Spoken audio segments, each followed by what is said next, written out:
Capítulo 1. Depois da morte de Josué, os israelitas perguntaram ao Senhor: quem de nós será o primeiro a atacar os cananeus? O Senhor respondeu: Judá será o primeiro. Eu entreguei a terra em suas mãos.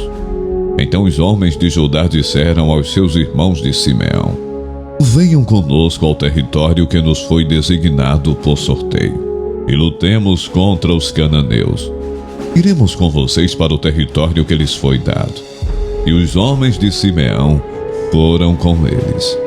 Quando os homens de Judá atacaram, o Senhor entregou os cananeus e os ferezeus nas mãos deles, e eles mataram 10.000 homens em Bezeque. Foi lá que encontraram Adoni-Bezeque. Lutaram contra ele e derrotaram os cananeus e os ferezeus. Adoni-Bezeque fugiu, mas eles o perseguiram e o prenderam, e lhe cortaram os polegares das mãos e dos pés.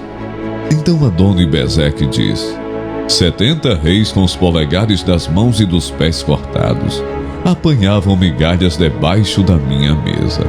Agora Deus me retribuiu por aquilo que lhes fiz. Eles o levaram para Jerusalém, onde morreu. Os homens de Judá atacaram também Jerusalém e a conquistaram.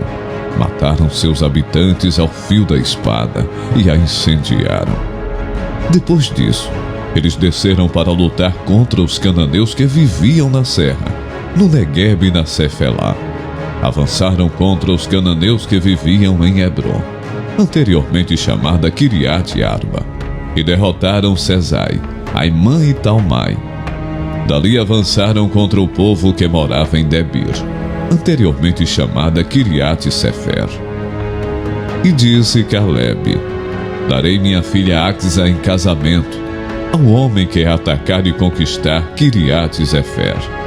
Otoniel, filho de Kenaz, irmão mais novo de Calebe, conquistou a cidade. Por isso Calebe lhe deu sua filha Axa por mulher.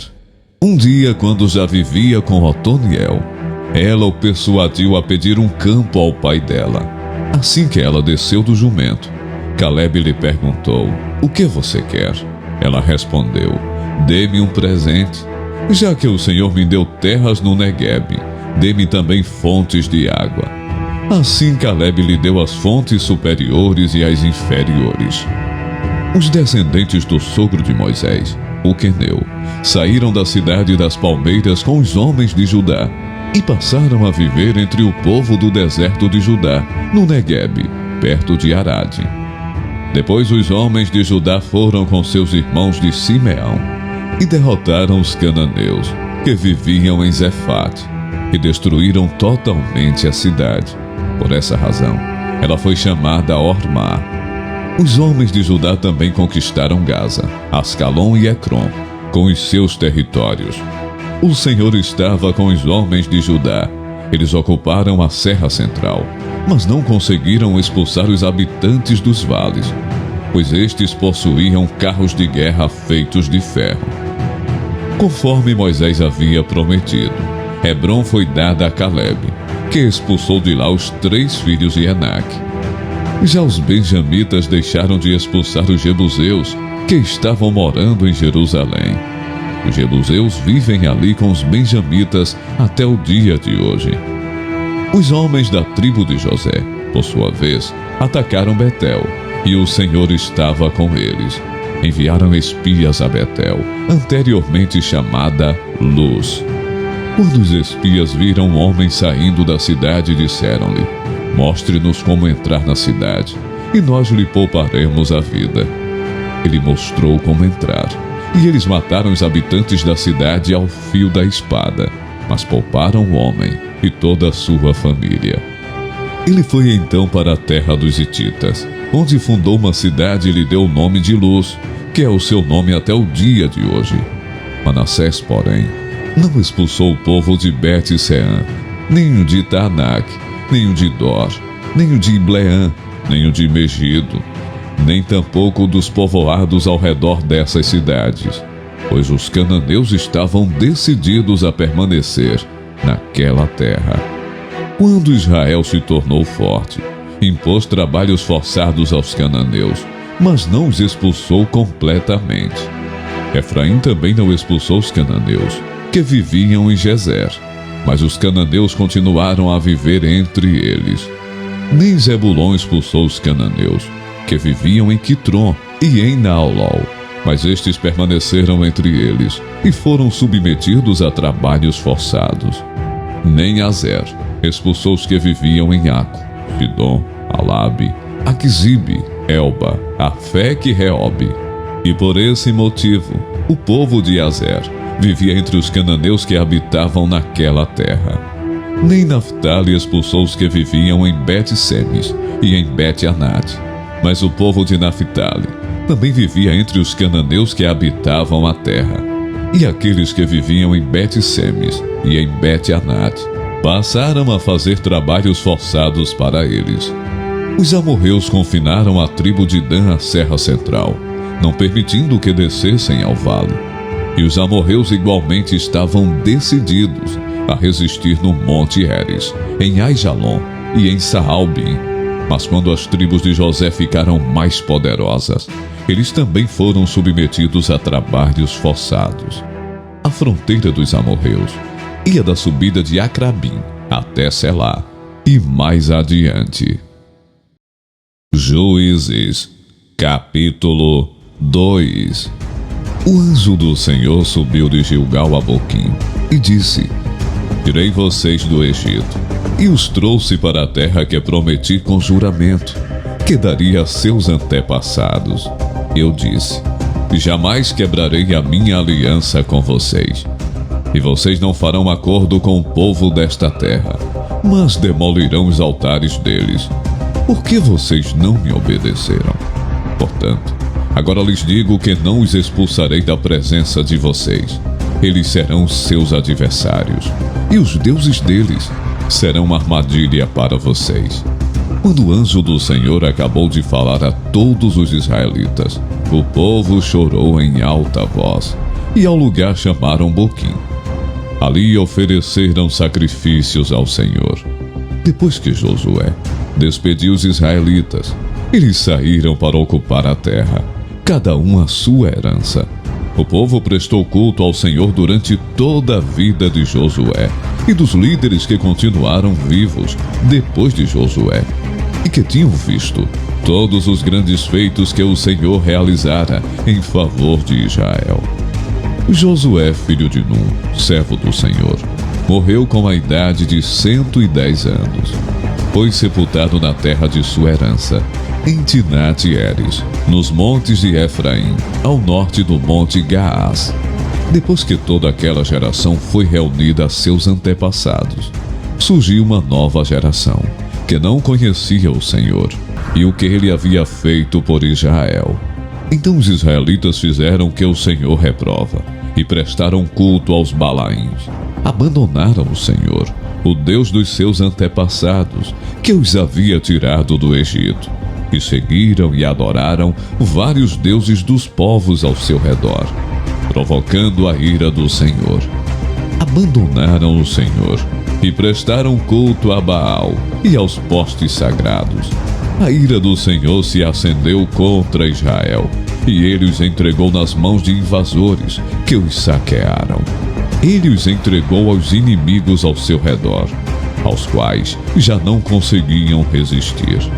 Sempre que os israelitas saíam para a batalha, a mão do Senhor era contra eles para derrotá-los, conforme lhes havia advertido e jurado. Grande angústia os dominava. Então o Senhor levantou juízes, que os libertaram das mãos daqueles que os atacavam. Mesmo assim, eles não quiseram ouvir os juízes, antes se prostituíram com outros deuses e os adoraram. Ao contrário dos seus antepassados, logo se desviaram do caminho pelo qual os seus antepassados tinham andado, o caminho da obediência aos mandamentos do Senhor. Sempre que o Senhor lhes levantava um juiz, ele estava com o juiz e os salvava das mãos de seus inimigos, enquanto o juiz vivia. Pois o Senhor tinha misericórdia, por causa dos gemidos deles, diante daqueles que os oprimiam e os afligiam. Mas quando o juiz morria, o povo voltava a caminhos ainda piores do que os caminhos dos seus antepassados, seguindo outros deuses, prestando-lhes culto e adorando-os. Recusavam-se a abandonar suas práticas e seu caminho obstinado. Por isso, a ira do Senhor acendeu-se contra Israel, e ele disse: como este povo violou a aliança que fiz com os seus antepassados, e não tem ouvido a minha voz, não expulsarei de diante deles nenhuma das nações que Josué deixou quando morreu. Eu as usarei para pôr Israel à prova, e ver se guardarão o caminho do Senhor, e se andarão nele, como fizeram os seus antepassados. O Senhor havia permitido que essas nações permanecessem. Não as expulsou de imediato, não entregou nas mãos de Josué. Juízes, capítulo 3. São estas nações que o Senhor deixou para pôr à prova todos os israelitas que não tinham visto nenhuma das guerras em Canaã. Fez isso apenas para treinar na guerra os descendentes dos israelitas, pois não tinham tido experiência anterior de combate. Os 5 governantes dos filisteus, todos os cananeus, os sidônios e os heveus que viviam nos montes do Líbano, desde o monte Baal-Hermon até Lebo-Hamate. Essas nações foram deixadas para que por elas os israelitas fossem postos à prova, se obedeceriam aos mandamentos que o Senhor dera aos seus antepassados por meio de Moisés. Os israelitas viviam entre os cananeus, os hititas, os amorreus, os ferezeus, os heveus e os jebuseus. Tomaram as filhas deles em casamento e deram suas filhas aos filhos deles e prestaram culto aos deuses deles. Os israelitas fizeram o que o Senhor reprova, pois esqueceram-se do Senhor seu Deus e prestaram culto aos Balaíns e aos postes sagrados. Acendeu-se a ira do Senhor de tal forma contra Israel, que ele os entregou nas mãos de Cuxã-Risataim, rei da Mesopotâmia, por quem os israelitas foram subjugados durante 8 anos. Mas quando clamaram ao Senhor, ele lhes levantou um libertador, Otoniel, filho de Kenaz, o irmão mais novo de Caleb, que os libertou. O Espírito do Senhor veio sobre ele, de modo que liderou Israel, e foi à guerra.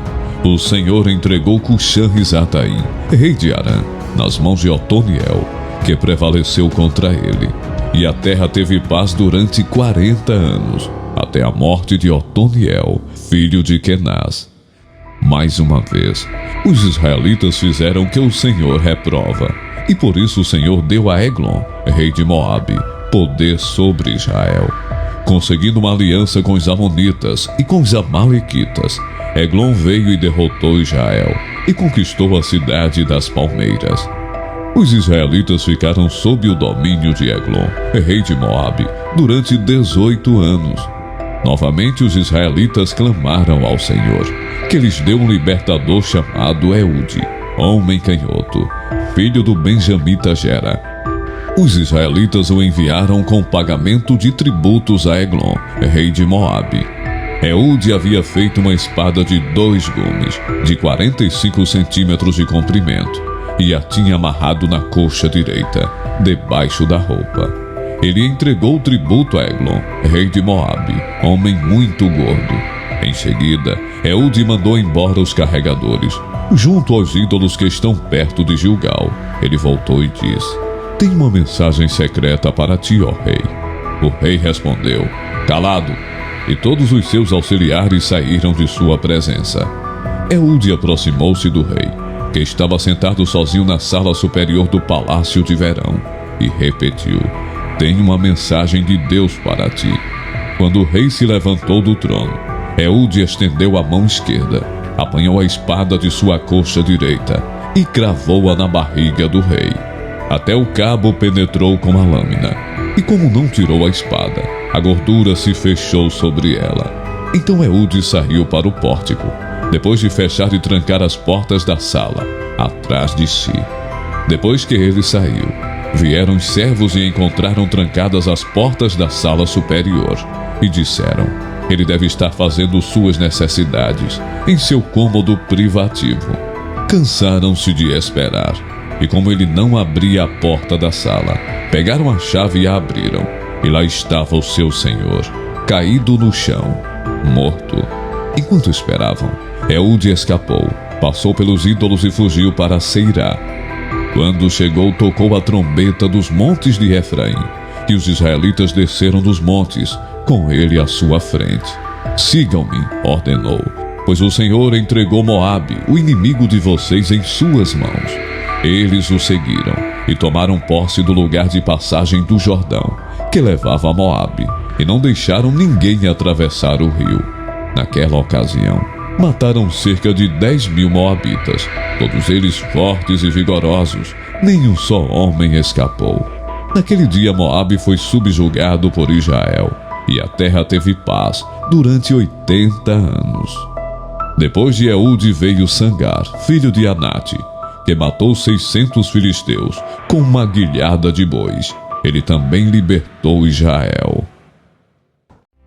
Juízes, capítulo 4. Depois da morte de Ehud, mais uma vez os israelitas fizeram o que o Senhor reprova. Assim o Senhor os entregou nas mãos de Jabim, rei de Canaã, que reinava em Azor. O comandante do seu exército era Sísera, que habitava em Arosete-Agoim. Os israelitas clamaram ao Senhor, porque Jabim, que tinha 900 carros de ferro, os havia oprimido cruelmente durante 20 anos. Débora, uma profetisa, mulher de Lapidote, liderava Israel naquela época. Ela se sentava debaixo da tamareira de Débora, entre Ramá e Betel, nos montes de Efraim, e os israelitas a procuravam, para que ela decidisse as suas questões. Débora mandou chamar Baraque, filho de Abinoão, de Quedes, em Naftali, e lhe disse: o Senhor, o Deus de Israel, lhe ordena que reúna 10.000 homens de Naftali e Zebulon, e vá ao monte Tabor. Ele fará que Sísera, o comandante do exército de Jabim, vá atacá-lo, com seus carros de guerra e tropas, junto ao rio Quizon, mulher, e os entregará em suas mãos. Baraque disse a ela: se você for comigo, irei, mas se não for, não irei. Respondeu Débora: está bem, irei com você. Mas saiba que por causa do seu modo de agir, a honra não será sua, porque o Senhor entregará Sísera nas mãos de uma mulher. Então Débora foi a Quedes com Baraque, onde ele convocou Zebulon e Naftali. 10.000 homens o seguiram, e Débora também foi com ele. Ora, o queneu Eber se havia separado dos outros queneus, descendentes de Obabe, sogro de Moisés, e armou a sua tenda junto ao carvalho de Zanaim, perto de Quedes. Quando disseram a Sísera que Baraque, filho de Abinoão, tinha subido o monte Tabor, Sísera reuniu seus 900 carros de ferro e todos os seus soldados, de Arosete-Agoim ao rio Quizon. E Débora disse também a Baraque: vá, este é o dia em que o Senhor entregou Sísera em suas mãos. O Senhor está indo à sua frente. Então Baraque desceu o monte Tabor, seguido por 10.000 homens. Diante do avanço de Baraque, o Senhor pela espada derrotou Sísera e todos os seus carros de guerra e o seu exército. E Sísera desceu do seu carro e fugiu a pé.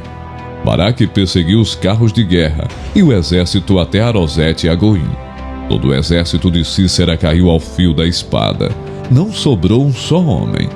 Sísera, porém, fugiu a pé para a tenda de Jael, mulher do queneu Eber, pois havia paz entre Jabim, rei de Azor, e o clã do queneu Eber. Jael saiu ao encontro de Sísera e o convidou: venha, entre na minha tenda, meu senhor, não tenha medo. Ele entrou, e ela o cobriu com um pano. Estou com sede, disse ele. Por favor, dê-me um pouco de água. Ela abriu uma vasilha de leite feito de couro, deu-lhe de beber e tornou a cobri-lo. E Sísera disse à mulher: fique à entrada da tenda. Se alguém passar e perguntar se há alguém aqui, responda que não. Entretanto Jael, mulher de Eber, apanhou uma estaca da tenda e um martelo e aproximou-se silenciosamente, enquanto ele, exausto, dormia um sono profundo. E cravou-lhe a estaca na têmpora, até penetrar o chão, e ele morreu. Baraque passou à procura de Sísera, e Jael saiu ao seu encontro. Venha, disse ela, eu lhe mostrarei o homem que você está procurando. E entrando ele na tenda, viu ali caído Sísera, morto, com a estaca atravessada nas têmporas. Naquele dia, Deus subjugou Jabim, o rei cananeu, perante os israelitas.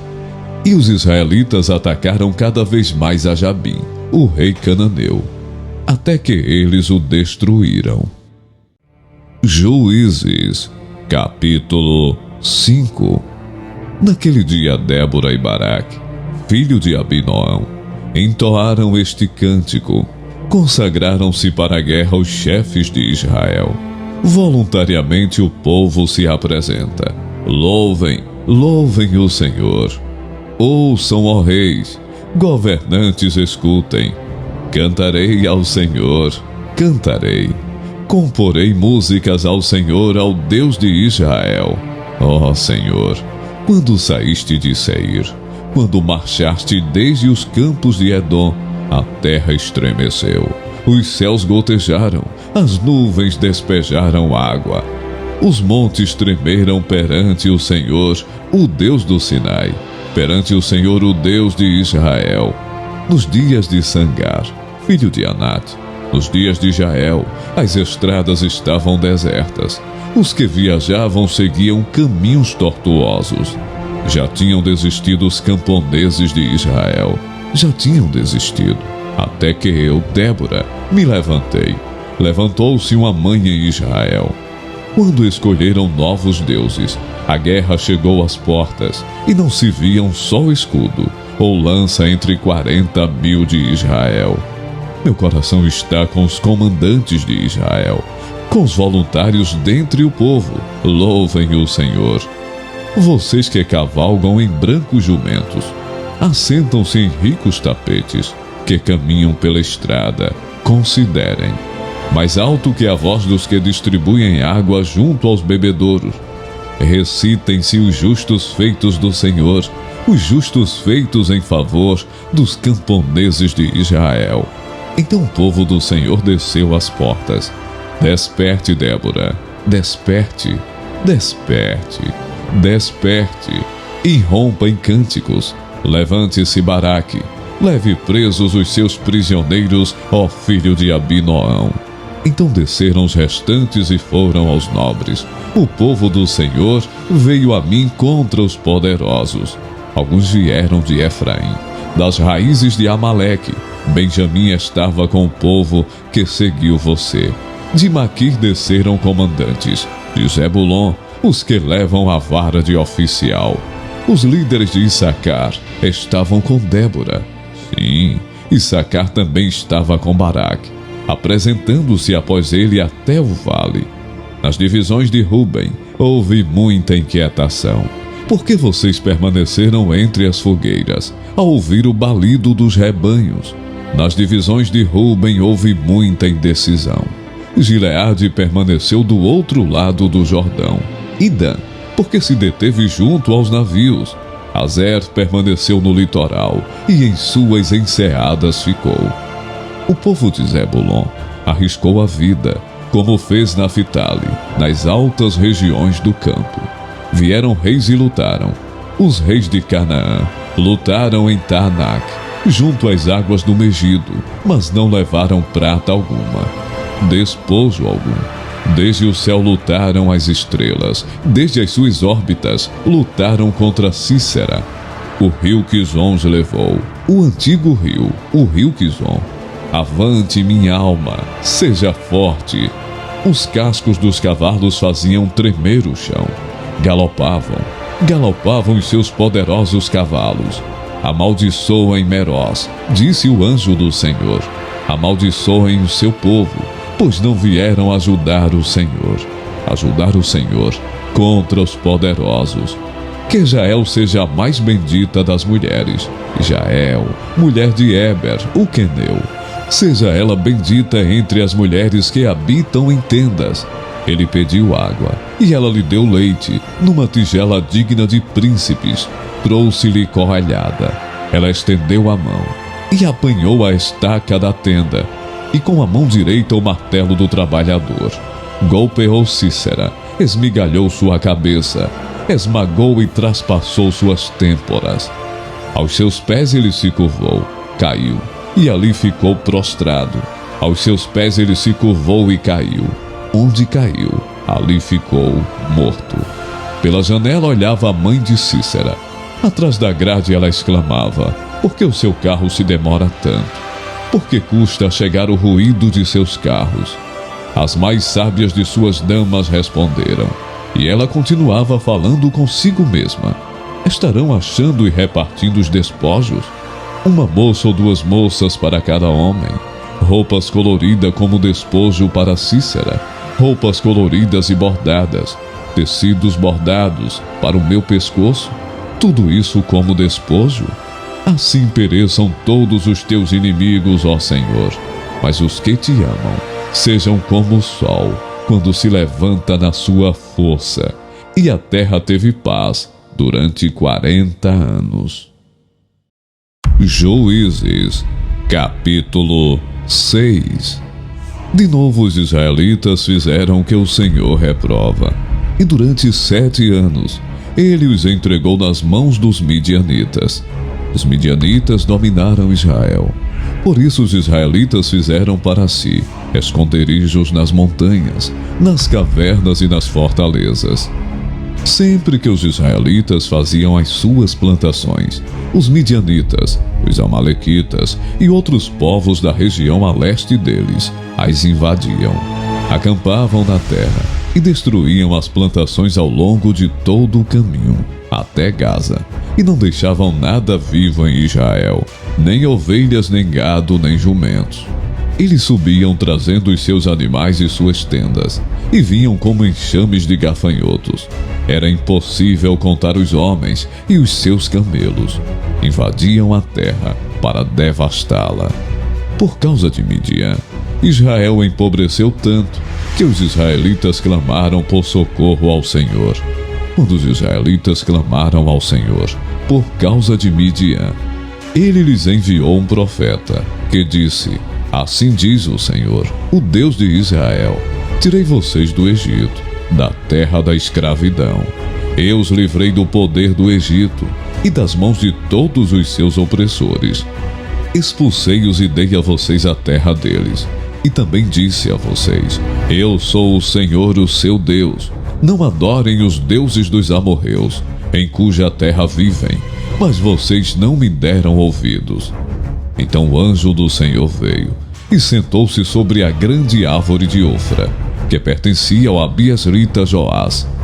Gideão, filho de Joás, estava malhando trigo num tanque de prensar uvas, para escondê-lo dos midianitas. Então o anjo do Senhor apareceu a Gideão e lhe disse: o Senhor está com você, poderoso guerreiro. Ah, Senhor, Gideão respondeu: se o Senhor está conosco, por que aconteceu tudo isso? Onde estão todas as suas maravilhas, que os nossos pais nos contam quando dizem: não foi o Senhor quem nos tirou do Egito? Mas agora o Senhor nos abandonou e nos entregou nas mãos de Midian. O Senhor se voltou para ele e disse: com a força que você tem, vá libertar Israel das mãos de Midian. Não sou eu quem o está enviando? Ah, Senhor, respondeu Gideão, como posso libertar Israel? Meu clã é o menos importante de Manassés, e eu sou o menor da minha família. Eu estarei com você, respondeu o Senhor, e você derrotará todos os midianitas, como se fossem um só homem.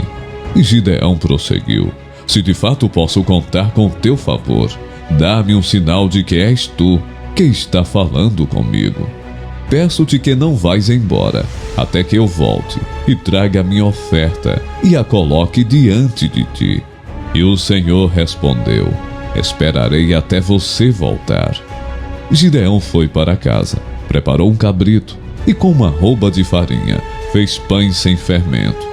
pôs a carne no cesto e o caldo numa panela, trouxe-os para fora e ofereceu-os a ele sob a grande árvore. E o anjo de Deus lhe disse: apanhe a carne e os pães sem fermento, ponha-os sobre esta rocha e derrame o caldo. Gideão assim o fez. Com a ponta do cajado que estava em sua mão, o anjo do Senhor tocou a carne e os pães sem fermento. Fogo subiu da rocha, consumindo a carne e os pães, e o anjo do Senhor desapareceu. Quando Gideão viu que era o anjo do Senhor, exclamou: ah, Senhor soberano, vi o anjo do Senhor face a face. Disse-lhe, porém, o Senhor: paz seja com você, não tenha medo, você não morrerá. Gideão construiu ali um altar, em honra do Senhor, e lhe deu este nome: o Senhor é paz. Até hoje o altar está em Ofra dos Asbiezritas. Naquela mesma noite o Senhor lhe disse: separe o segundo novilho do rebanho de seu pai, aquele de 7 anos de idade. Despedace o altar de Baal, que pertence a seu pai, e corte o poste sagrado que está ao lado do altar. Depois faça um altar para o Senhor, para o seu Deus, no topo desta elevação. Ofereça o segundo novilho em holocausto, com a madeira do poste sagrado, que você irá cortar. Assim Gideão chamou 10 dos seus servos, e fez como o Senhor lhe ordenara. Mas com medo da sua família e dos homens da cidade, fez tudo de noite, e não durante o dia. De manhã, quando os homens da cidade se levantaram, lá estava demolido o altar de Baal, com um poste sagrado ao seu lado, cortado, e com o segundo novilho sacrificado no altar, recém-construído. Perguntaram uns aos outros: quem fez isso? Depois de investigar, concluíram: foi Gideão, filho de Joás. Os homens da cidade disseram a Joás: traga seu filho para fora, ele deve morrer, pois derrubou o altar de Baal e quebrou o poste sagrado que ficava ao seu lado. Joás, porém, respondeu à multidão hostil que o cercava: vocês vão defender a causa de Baal? Estão tentando salvá-lo? Quem lutar por ele será morto pela manhã. Se Baal fosse realmente um deus, poderia defender-se quando derrubaram seu altar. Por isso naquele dia chamaram Gideão de Jerubbaal, dizendo: que Baal dispute com ele, pois derrubou o altar de Baal. Nesse meio tempo, todos os midianitas, amalequitas e outros povos que vinham do leste uniram os seus exércitos, atravessaram o Jordão e acamparam no vale de Jezreel. Então o Espírito do Senhor apoderou-se de Gideão, e ele, com toque de trombeta, convocou os asbiezritas para segui-lo. Enviou mensageiros a todo Manassés, chamando as armas, e também a Azer, a Zebulon e a Naphtali, que também subiram ao seu encontro. E Gideão disse a Deus: quero saber se vais libertar Israel por meu intermédio, como prometeste. Vê, colocarei uma porção de lã na eira. Se o orvalho molhar apenas a lã, e todo o chão estiver seco, saberei que tu libertarás Israel por meu intermédio, como prometeste.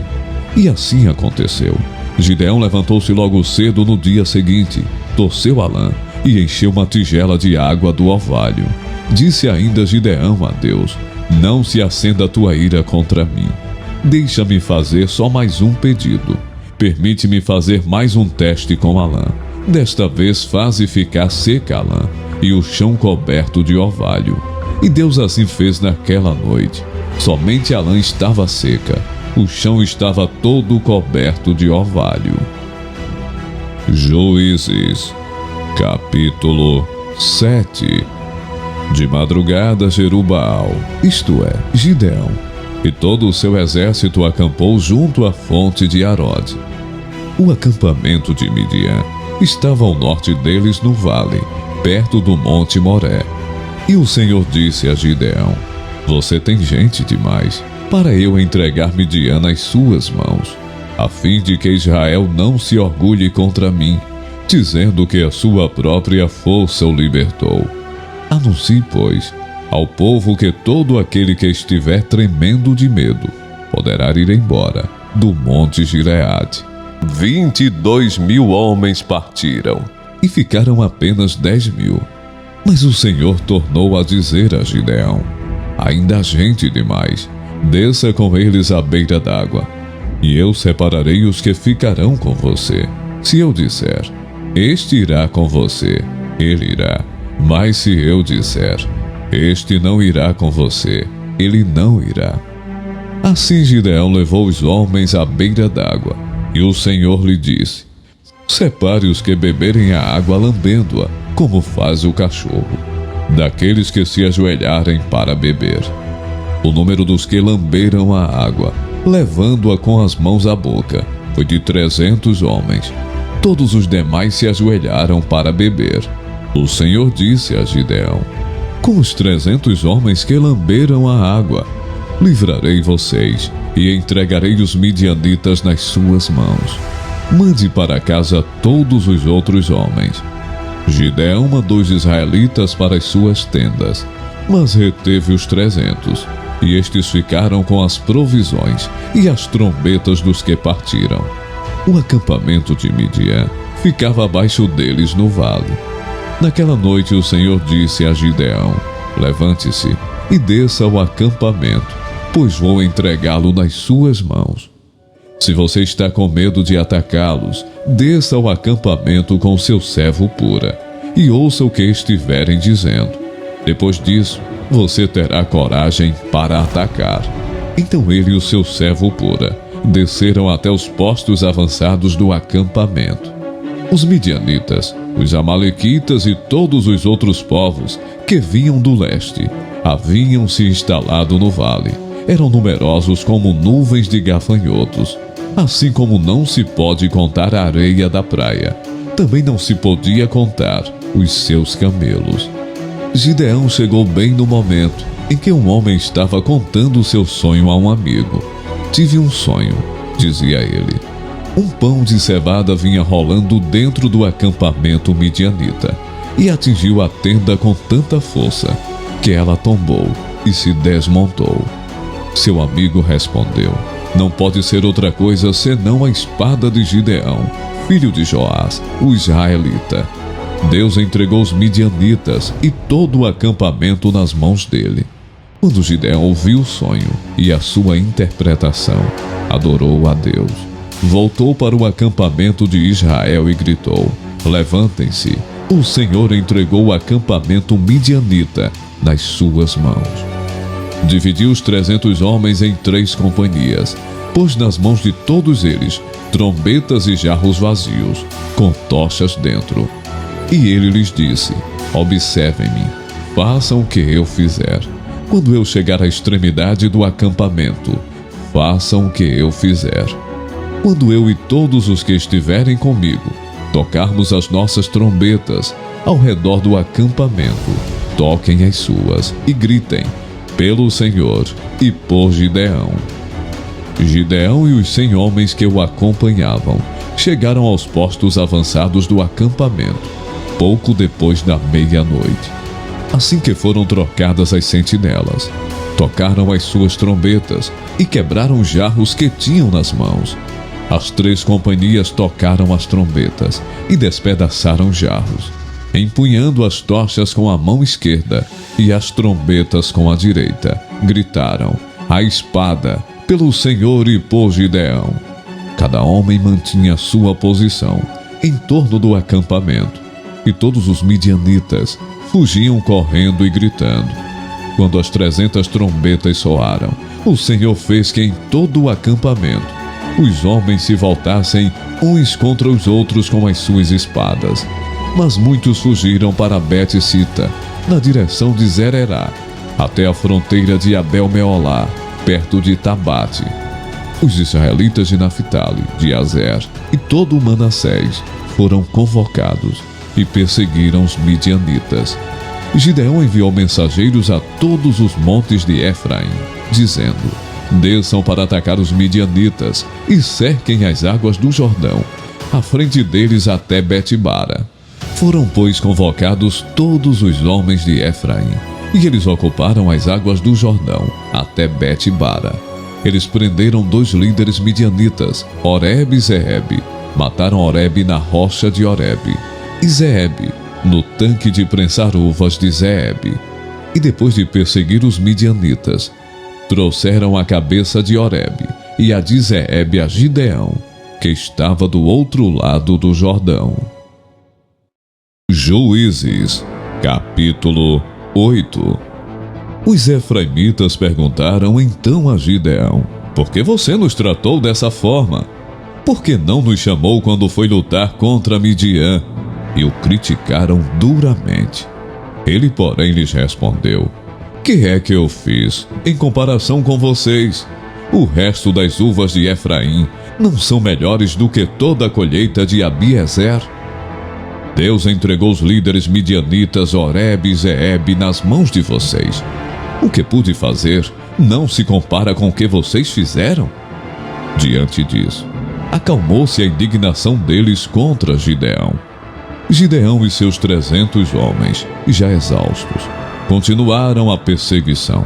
Chegaram ao Jordão e o atravessaram. Em Sucote, disse ele aos homens dali: peço-lhes um pouco de pão para as minhas tropas. Os homens estão cansados, e eu ainda estou perseguindo os reis de Midian, Zeba e Zalmuna. Os líderes de Sucote, porém, disseram: ainda não estão em seu poder Zeba e Zalmuna? Por que deveríamos dar pão às suas tropas? É assim? Replicou Gideão: quando o Senhor entregar Zeba e Zalmuna em minhas mãos, rasgarei a carne de vocês com espinhos e espinheiros do deserto. Dali subiu a Peniel e fez o mesmo pedido aos homens de Peniel, mas eles responderam como os de Sucote. Aos homens de Peniel ele disse: quando eu voltar triunfante, destruirei esta fortaleza. Ora, Zeba e Zalmuna estavam em Carcor, e com eles cerca de 15.000 homens. Estes foram todos os que sobraram, dos exércitos dos povos que vinham do leste, pois 120.000 homens que portavam espada tinham sido mortos. Gideão subiu pela rota dos nômades, a leste de Noba e Jogbeá, e atacou de surpresa o exército. Zeba e Zalmuna, os 2 reis de Midian, fugiram, mas ele os perseguiu e os capturou, derrotando também o exército. Depois Gideão, filho de Joás, voltou da batalha pela subida de Eres. Ele capturou um jovem de Sucote e o interrogou. E o jovem escreveu para Gideão os nomes dos 77 líderes e autoridades da cidade. Gideão foi então a Sucote e disse aos homens de lá: aqui estão Zeba e Zalmuna, acerca dos quais vocês zombaram de mim, dizendo: ainda não estão em seu poder Zeba e Zalmuna? Por que deveríamos dar pão aos seus homens exaustos? Gideão prendeu os líderes da cidade de Sucote, castigando-os com espinhos e espinheiros do deserto. Derrubou a fortaleza de Peniel e matou os homens daquela cidade. Então perguntou a Zeba e a Zalmuna: como eram os homens que vocês mataram em Tabor? Eram como você, responderam. Cada um tinha o porte de um príncipe. Gideão prosseguiu: aqueles homens eram meus irmãos, filhos de minha própria mãe. Juro pelo nome do Senhor, que se vocês tivessem poupado a vida deles, eu não mataria vocês. Gideão voltou-se para Jéter, seu filho mais velho, e lhe disse: mate-os. Jéter, porém, teve medo e não desembainhou a espada, pois era muito jovem. Mas Zeba e Zalmuna disseram: venha, mate-nos você mesmo. Isso exige coragem de homem. Então Gideão avançou e os matou, e tirou os enfeites do pescoço dos camelos deles. Os israelitas disseram a Gideão: reine sobre nós, você, seu filho e seu neto, pois você nos libertou das mãos de Midian. Não reinarei sobre vocês, respondeu-lhe Gideão, nem meu filho reinará sobre vocês. O Senhor reinará sobre vocês.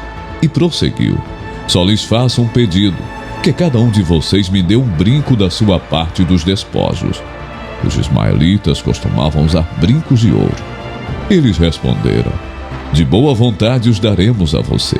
Então estenderam uma capa e cada homem jogou sobre ela um brinco tirado de seus despojos. O peso dos brincos de ouro chegou a 20,5 kg, sem contar os enfeites, os pendentes e as roupas de púrpura que os reis de Midian usavam, e os colares que estavam no pescoço de seus camelos. Gideão usou ouro para fazer um manto sacerdotal, que ele colocou em sua cidade, em Ofra. Todo Israel prostituiu-se, fazendo dele objeto de adoração, e veio a ser uma armadilha para Gideão e sua família. Assim, Midian foi subjugado pelos israelitas e não tornou a erguer a cabeça. Durante a vida de Gideão, a terra desfrutou paz 40 anos. Jerubaal, filho de Joás, retirou-se e foi para casa, onde ficou morando. Teve 70 filhos, todos gerados por ele, pois tinha muitas mulheres. Sua concubina, que morava em Siquém, também lhe deu um filho, a quem ele deu o nome de Abimeleque. Gideão, filho de Joás, morreu em idade avançada e foi sepultado no túmulo de seu pai Joás, em Ofra dos Abias-ritas. Logo depois que Gideão morreu, os israelitas voltaram a prostituir-se com os Balaíns, cultuando-os. Ergueram Baal-Berite como seu Deus, e não se lembraram do Senhor, do seu Deus, que os tinha livrado das mãos dos seus inimigos em redor. Também não foram bondosos com a família de Jerubaal, isto é, Gideão, reconhecendo todo o bem que ele tinha feito por Israel. Juízes, capítulo 9. Abimeleque, filho de Jerubaal, foi aos irmãos de sua mãe em Siquém, e disse a eles e a todo o clã da família de sua mãe: perguntem a todos os cidadãos de Siquém, o que é melhor para vocês, ter todos os 70 filhos de Jerubaal governados sobre vocês, ou somente um homem? Lembrem-se de que eu sou sua própria carne. Os irmãos de sua mãe repetiram tudo aos cidadãos de Siquém, e estes se mostraram propensos a seguir Abimeleque, pois disseram: ele é nosso irmão. Deram-lhe 70 peças de prata, tiradas do templo de Baal-Berite, as quais Abimeleque usou para contratar alguns desocupados e vadios, que se tornaram seus seguidores. Foi à casa de seu pai em Ofra, e matou seus 70 irmãos, filhos de Jerubaal, sobre uma rocha. Mas Jotão, o filho mais novo de Jerubaal, escondeu-se e escapou. Então todos os cidadãos de Siquém e de Bet-Milo reuniram-se ao lado do carvalho, junto à coluna de Siquém, para coroar Abimeleque rei. Quando Jotão soube disso, subiu ao topo do monte Gerizim e gritou para eles: ouçam-me, cidadãos de Siquém, para que Deus os ouça. Certo dia as árvores saíram para ungir um rei para si. Disseram à oliveira: seja o nosso rei. A oliveira, porém, respondeu: deveria eu renunciar ao meu azeite, com o qual se presta honra aos deuses e aos homens, para dominar sobre as árvores? Então as árvores disseram à figueira: venha ser o nosso rei.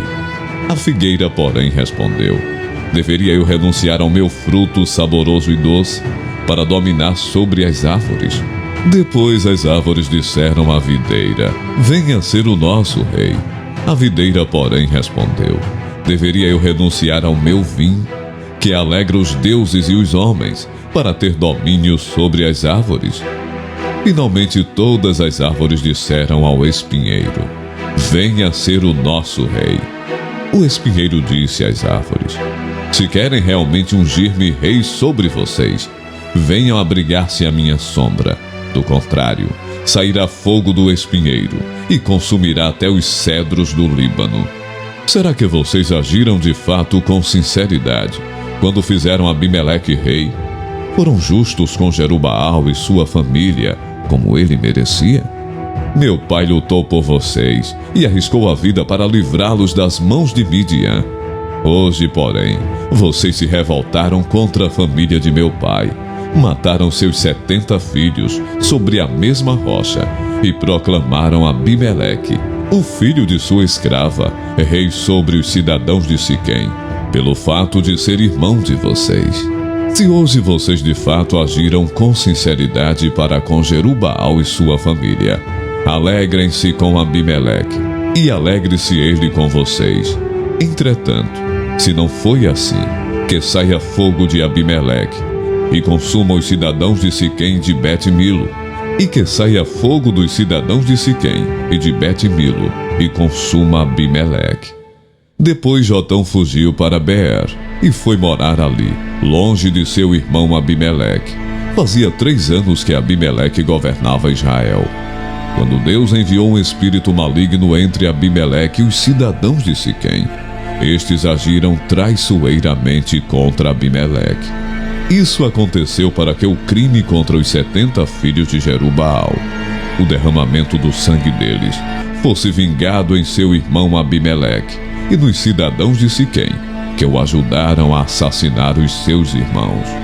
Os cidadãos de Siquém enviaram homens para o alto das colinas, para emboscarem os que passarem por ali, e Abimeleque foi informado disso. Nesse meio tempo, Gaal, filho de Ebed, mudou-se com seus parentes para Siquém, cujos cidadãos confiavam nele. Sucedeu que foram ao campo, colheram uvas, pisaram-nas e fizeram uma festa no templo do seu Deus. Comendo e bebendo, amaldiçoaram Abimeleque. Então Gaal, filho de Ebed, disse: Quem é Abimeleque para que o sirvamos? E quem é Siquém? Não é ele o filho de Jerubaal? E não é Zebu o seu representante? Sirvam aos homens de Amor, o pai de Siquém, porque serviram a Abimeleque. Se eu tivesse esse povo sob o meu comando, eu me livraria dele e diria a Abimeleque: mobilize o seu exército e venha. Quando Zebu, o governante da cidade, ouviu o que dizia Gaal, filho de Ebed, ficou indignado. Secretamente enviou mensageiros a Abimeleque dizendo: Gaal, filho de Ebed, e seus parentes vieram a Siquém e estão agitando a cidade contra você. Venha de noite, você e seus homens, e fiquem à espera no campo. De manhã, ao nascer do sol, avance contra a cidade. Quando Gaal e sua tropa atacarem, faça com eles o que achar melhor. E assim Abimeleque e todas as suas tropas partiram de noite e prepararam emboscadas perto de Siquém, em 4 companhias. Ora, Gaal, filho de Ebed, tinha saído e estava à porta da cidade, quando Abimeleque e seus homens saíram da sua emboscada. Quando Gaal os viu, disse a Zebu: Veja, vem gente descendo do alto das colinas. Zebu, porém, respondeu: Você está confundindo as sombras dos montes com homens. Mas Gaal tornou a falar: Veja, vem gente descendo da parte central do território, e uma companhia está vindo pelo caminho do Carvalho dos Adivinhadores. Disse-lhe Zebu: Onde está toda aquela sua conversa? Você dizia: Quem é Abimeleque para que o sirvamos? Não são estes os homens que você ridicularizou? Saia e lute contra eles. Então Gaal conduziu para fora os cidadãos de Siquém e lutou contra Abimeleque. Abimeleque o perseguiu e ele fugiu. Muitos dos homens de Siquém caíram mortos ao longo de todo o caminho até a porta da cidade. Abimeleque permaneceu em Arumá, e Zebu expulsou Gaal e os seus parentes de Siquém. No dia seguinte, o povo de Siquém saiu aos campos, e Abimeleque ficou sabendo disso. Então dividiu os seus homens em 3 companhias, e armou emboscadas no campo. Quando viu o povo saindo da cidade, levantou-se contra ele e atacou. Abimeleque e as tropas que estavam com ele avançaram até a porta da cidade. Então 2 companhias avançaram sobre os que estavam nos campos e os mataram. E Abimeleque atacou a cidade o dia todo, até conquistá-la e matar o seu povo. Depois destruiu a cidade e espalhou sal sobre ela. Ao saberem disso, os cidadãos que estavam na torre de Siquém entraram na fortaleza do templo de El-Berite. Quando Abimeleque soube que se haviam reunido lá, ele e todos os seus homens subiram montes Almon. Ele apanhou o machado e cortou um galho de árvore e o pôs nos ombros. Então deu esta ordem aos homens que estavam com ele: rápido, façam o que eu fizer. Todos os homens cortaram galhos e seguiram Abimeleque. Empilharam os galhos junto à fortaleza e a incendiaram. Assim morreu também o povo que estava na torre de Siquém, cerca de 1000 homens e mulheres. A seguir, Abimeleque foi a Tebes, sitiou-a e conquistou-a. Mas dentro da cidade havia uma torre bastante forte, para a qual fugiram todos os homens e mulheres, todo o povo da cidade. Trancaram-se por dentro e subiram para o telhado da torre. Abimeleque foi para a torre e atacou-a. E quando se aproximava da entrada da torre para incendiá-la, uma mulher jogou-lhe uma pedra de moinho na cabeça, que lhe rachou o crânio. Imediatamente ele chamou seu escudeiro e lhe ordenou: tire a espada e mate-me, para que não digam que uma mulher me matou. Então o homem o atravessou e ele morreu. Quando os israelitas viram que Abimeleque estava morto, voltaram para casa. Assim Deus retribuiu a maldade que Abimeleque praticara contra o seu pai, matando os seus 70 irmãos. Deus fez também os homens de Siquém pagarem por toda a sua maldade. A maldição de Jotão, filho de Jerubaal, caiu sobre eles. Juízes, capítulo 10. Depois de Abimeleque, um homem de Issacar chamado Tolá, filho de Puá, filho de Dodô, levantou-se para libertar Israel. Ele morava em Samir, nos montes de Efraim, e liderou Israel durante 23 anos. Então morreu e foi sepultado em Samir. Depois dele veio Jair, de Gileade, que liderou Israel durante 22 anos. Teve 30 filhos, que montavam 30 jumentos. Eles tinham autoridade sobre 30 cidades, as quais até hoje são chamadas Povoados de Jair, e ficam em Gileade. Quando Jair morreu, foi sepultado em Camon. Mais uma vez os israelitas fizeram o que o Senhor reprova. Serviram aos Balaíns, e aos postes sagrados, e aos deuses de Arã, aos deuses de Sidom, aos deuses de Moabe, aos deuses dos Amonitas, e aos deuses dos Filisteus. E como os israelitas abandonaram o Senhor, e não mais lhe prestaram culto, a ira do Senhor se acendeu contra eles. Ele os entregou nas mãos dos filisteus e dos amonitas, que naquele ano os humilharam e os oprimiram. Durante 18 anos oprimiram a todos os israelitas do lado leste do Jordão, em Gileade, terra dos amorreus. Os amonitas também atravessaram o Jordão para lutar contra Judá, contra Benjamim e contra a tribo de Efraim, e grande angústia dominou Israel. Então os israelitas clamaram ao Senhor, dizendo: temos pecado contra ti, pois abandonamos o nosso Deus e prestamos culto aos Balaíns. O Senhor respondeu: quando os egípcios, os amorreus, os amonitas, os filisteus, os sidônios, os amalequitas e os maonitas os oprimiram, e vocês clamaram a mim, e eu os libertei das mãos deles.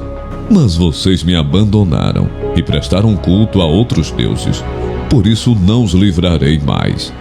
Clamem aos deuses que vocês escolheram, que eles os livrem na hora do aperto. Os israelitas, porém, disseram ao Senhor: nós pecamos. Faze conosco o que achares melhor, mas te rogamos, livra-nos agora. Então eles se desfizeram dos deuses estrangeiros que havia entre eles e prestaram culto ao Senhor. E ele não pôde mais suportar o sofrimento de Israel. Quando os amonitas foram convocados e acamparam em Gileade, os israelitas reuniram-se e acamparam em Mispá. Os líderes do povo de Gileade disseram uns aos outros: quem iniciar o ataque contra os amonitas será chefe dos que vivem em Gileade. Juízes, capítulo 11. Jefté, o gileadita, era um guerreiro valente. Sua mãe era uma prostituta. Seu pai foi Gileade. A mulher de Gileade também lhe deu filhos, que quando já estavam grandes, expulsaram Jefté, dizendo: Você não vai receber nenhuma herança de nossa família, pois é filho de outra mulher. Então Jefté fugiu dos seus irmãos e se estabeleceu em Tobi. Ali um bando de vadios uniu-se a ele e o seguia. Algum tempo depois, quando os amonitas entraram em guerra contra Israel, os líderes de Gileade foram buscar Jefté em Tobi. Venha, disseram, seja nosso comandante, para que possamos combater os amonitas. Disse-lhes Jefté: vocês não me odiavam e não me expulsaram da casa de meu pai? Por que me procuram agora, quando estão em dificuldades? Apesar disso, agora estamos apelando para você. Responderam os líderes de Gileade: venha combater conosco os amonitas, e você será o chefe de todos os que vivem em Gileade. Jefté respondeu: se vocês me levarem de volta para combater os amonitas, e o Senhor os entregar a mim, serei o chefe de vocês? Os líderes de Gileade responderam: o Senhor é nossa testemunha. Faremos conforme você diz. Assim Jefté foi com os líderes de Gileade, e o povo o fez chefe e comandante sobre todos.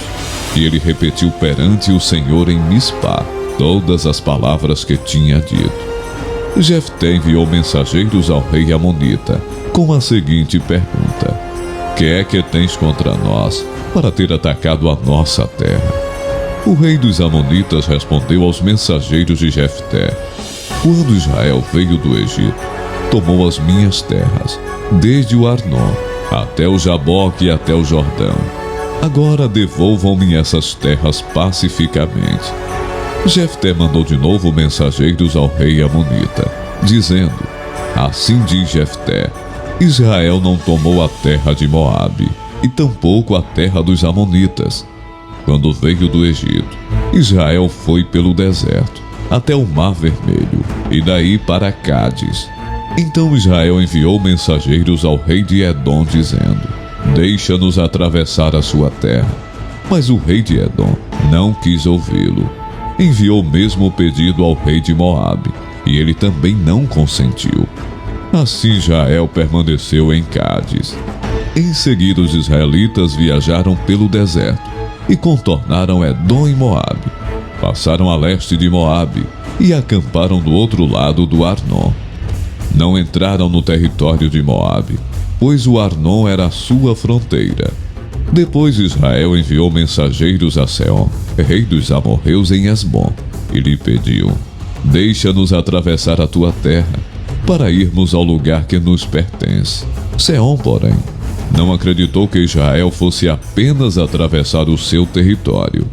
Assim convocou todos os seus homens, acampou em Jaza e lutou contra Israel. Então o Senhor, o Deus de Israel, entregou Seom e todos os seus homens nas mãos de Israel, e este os derrotou. Israel tomou posse de todas as terras dos amorreus, que viviam naquela região, conquistando-a por inteiro, desde o Arnon até o Jaboque, e desde o deserto até o Jordão. Agora que o Senhor, o Deus de Israel, expulsou os amorreus da presença do seu povo Israel, queres tu tomá-la? Acaso não tomas posse daquilo que o teu Deus Camos te dá? Da mesma forma tomaremos posse do que o Senhor nosso Deus nos deu. És tu melhor do que Balaque, filho de Zippor, rei de Moabe? Entrou ele alguma vez em conflito com Israel, ou lutou com ele? Durante 300 anos Israel ocupou Esbom, Aroer, os povoados ao redor, e todas as cidades às margens do Arnon. Por que não os reconquistaste todo esse tempo? Nada fiz contra ti, mas tu estás cometendo um erro, lutando contra mim. Que o Senhor, o juiz, julgue hoje a disputa entre os israelitas e os amonitas. Entretanto, o rei de Amon não deu atenção à mensagem de Jefté. Então o Espírito do Senhor se apossou de Jefté. Este atravessou Gileade e Manassés, passou por Mispá de Gileade, e daí avançou contra os amonitas. E Jefté fez este voto ao Senhor: se entregares os amonitas nas minhas mãos, aquele que vier saindo da porta da minha casa ao meu encontro, quando eu retornar da vitória sobre os amonitas, será do Senhor, e eu o oferecerei em holocausto. Então Jefté foi combater os amonitas, e o Senhor os entregou nas suas mãos. Ele conquistou 20 cidades, desde Aroé até as vizinhanças de Minite, chegando a Abel-Queramim. Assim os amonitas foram subjugados pelos israelitas. Quando Jefté chegou à sua casa em Mispá, sua filha saiu ao seu encontro, dançando ao som de tamborins, e ela era filha única. Ele não tinha outro filho ou filha. Quando a viu, rasgou suas vestes e gritou: "Ah, minha filha, estou angustiado e desesperado por tua causa, pois fiz ao Senhor um voto que não posso quebrar." "Meu pai", respondeu ela, "sua palavra foi dada ao Senhor. Faça comigo o que prometeu, agora que o Senhor o vingou dos seus inimigos, os amonitas." E prosseguiu: "Mas conceda-me 2 meses para vagar pelas colinas e chorar com as minhas amigas, porque jamais me casarei." "Vá", disse ele, e deixou que ela fosse por 2 meses. Ela e suas amigas foram para as colinas e choraram porque ela jamais se casaria. Passados 2 meses, ela voltou a seu pai, e ele fez com ela o que tinha prometido no voto. Assim, ela nunca deixou de ser virgem. Daí vem o costume em Israel de saírem as moças durante 4 dias, todos os anos, para celebrar a memória da filha de Jefté, o gileadita. Juízes, capítulo 12. Os homens de Efraim foram convocados para a batalha. Dirigiram-se para Zafon e disseram a Jefté: "Por que você foi lutar contra os amonitas sem nos chamar para irmos juntos? Vamos queimar a sua casa e você junto." Jefté respondeu: "Eu e meu povo estávamos envolvidos numa grande contenda com os amonitas, e embora eu os tenha chamado, vocês não me livraram das mãos deles. Quando vi que vocês não ajudariam, arrisquei a vida e fui lutar contra os amonitas, e o Senhor me deu a vitória sobre eles. E por que vocês vieram para cá hoje, para lutar contra mim?" Jefté reuniu então todos os homens de Gileade e lutou contra Efraim. Os gileaditas feriram os efraimitas, porque estes tinham dito: "Vocês, gileaditas, são desertores de Efraim e de Manassés." Os gileaditas tomaram as passagens do Jordão, que conduziam a Efraim. Sempre que um fugitivo de Efraim dizia: "Deixem-me atravessar", os homens de Gileade perguntavam: "Você é efraimita?" Se respondesse que não, diziam: "Então diga, Shibolete." Se ele dissesse Sibolete, sem conseguir pronunciar corretamente a palavra, prendiam-no e matavam-no no lugar de passagem do Jordão. 42.000 efraimitas foram mortos naquela ocasião. Jefté liderou Israel durante 6 anos. Então o gileadita Jefté morreu e foi sepultado numa cidade de Gileade. Depois de Jefté, Ibizã de Belém liderou Israel. Teve 30 filhos e 30 filhas. Deu suas filhas em casamento a homens de fora do seu clã e trouxe para os seus filhos 30 mulheres de fora do seu clã. Ibizã liderou Israel durante 7 anos. Então Ibizã morreu e foi sepultado em Belém. Depois dele, Elon, da tribo de Zebulon, liderou Israel durante 10 anos. Elon morreu e foi sepultado em Ajalon, na terra de Zebulon.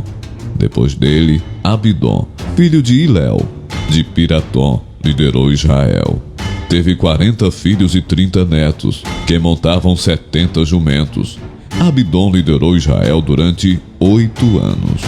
Então Abidom, filho de Hilel, morreu e foi sepultado em Piratom, na terra de Efraim, na serra dos Amalequitas. Juízes, capítulo 13. Os israelitas voltaram a fazer o que o Senhor reprova, e por isso O Senhor os entregou nas mãos dos filisteus durante 40 anos. Certo homem de Zorá, chamado Manoá, do clã da tribo de Dan, tinha mulher estéril. Certo dia o anjo do Senhor apareceu a ela e lhe disse: Você é estéril, não tem filhos, mas engravidará e dará à luz um filho. Todavia tenha cuidado, não beba vinho nem outra bebida fermentada, e não coma nada impuro. E não se passará navalha na cabeça do filho que você vai ter, porque o menino será nazireu, consagrado a Deus desde o nascimento. Ele iniciará a libertação de Israel das mãos dos filisteus. Então a mulher foi contar tudo ao seu marido. Um homem de Deus veio falar comigo. Era como um anjo de Deus, de aparência impressionante. Não lhe perguntei de onde tinha vindo, e ele não me disse o seu nome. Mas ele me assegurou: Você engravidará e dará à luz um filho. Todavia não beba vinho nem outra bebida fermentada, e não coma nada impuro, porque o menino será nazireu, consagrado a Deus, desde o nascimento até o dia da sua morte. Então Manoá orou ao Senhor: Senhor, eu te imploro que o homem de Deus que enviaste volte para nos instruir sobre o que fazer com o menino que vai nascer. Deus ouviu a oração de Manoá, e o anjo de Deus veio novamente falar com a mulher, quando ela estava sentada no campo. Manoá, seu marido, não estava com ela, mas ela foi correndo contar ao marido: O homem que me apareceu outro dia está aqui. Manoá levantou-se e seguiu a mulher. Quando se aproximou do homem, perguntou: És tu que falaste com a minha mulher? Sim, disse ele. Quando as suas palavras se cumprirem, Manoá perguntou: Como devemos criar o menino? O que ele deverá fazer? O anjo do Senhor respondeu: Sua mulher terá que seguir tudo o que eu lhe ordenei. Ela não poderá comer nenhum produto da videira, nem vinho ou bebida fermentada, nem comer nada impuro. Terá que obedecer a tudo o que lhe ordenei. Manoá disse ao anjo do Senhor: Gostaríamos que ficasses conosco. Queremos oferecer-te um cabrito. O anjo do Senhor respondeu: Se eu ficar, não comerei nada. Mas se você preparar um holocausto, ofereça-o ao Senhor. Manoá não sabia que ele era o anjo do Senhor. Então Manoá perguntou ao anjo do Senhor: Qual é o teu nome? Para que te prestemos homenagem quando se cumprir a tua palavra. Ele respondeu: Por que perguntam meu nome? Meu nome está além do entendimento. Então Manoá apanhou um cabrito e a oferta de cereal, e os ofereceu ao Senhor sobre uma rocha. E o Senhor fez algo estranho, enquanto Manoá e sua mulher observavam. Quando a chama do altar subiu ao céu, o anjo do Senhor subiu na chama. Vendo isso, Manoá e a sua mulher prostraram-se, o rosto em terra. Como o anjo do Senhor não voltou a manifestar-se a Manoá e a sua mulher, Manoá percebeu que era o anjo do Senhor. Sem dúvida vamos morrer, disse ele à mulher, pois vimos a Deus. Mas a sua mulher respondeu: Se o Senhor tivesse a intenção de nos matar, não teria aceitado o holocausto e a oferta de cereal das nossas mãos, nem nos teria revelado o que agora nos revelou. A mulher deu à luz um menino e pôs-lhe o nome de Sansão. Ele cresceu e o Senhor o abençoou. E o Espírito do Senhor começou a agir nele quando ele se achava em Maané-Dan, entre Zorá e Estaol. Juízes, capítulo 14. Sansão desceu a Tina e viu ali uma mulher do povo filisteu. Quando voltou para casa, disse a seu pai e a sua mãe: Vi uma mulher filisteia em Tina. Consigam essa mulher para ser minha esposa.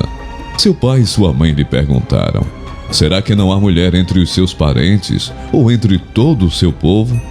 Você tem que ir aos filisteus incircuncisos para conseguir esposa. Sansão, porém, disse ao pai: Consiga-a para mim. É ela que me agrada.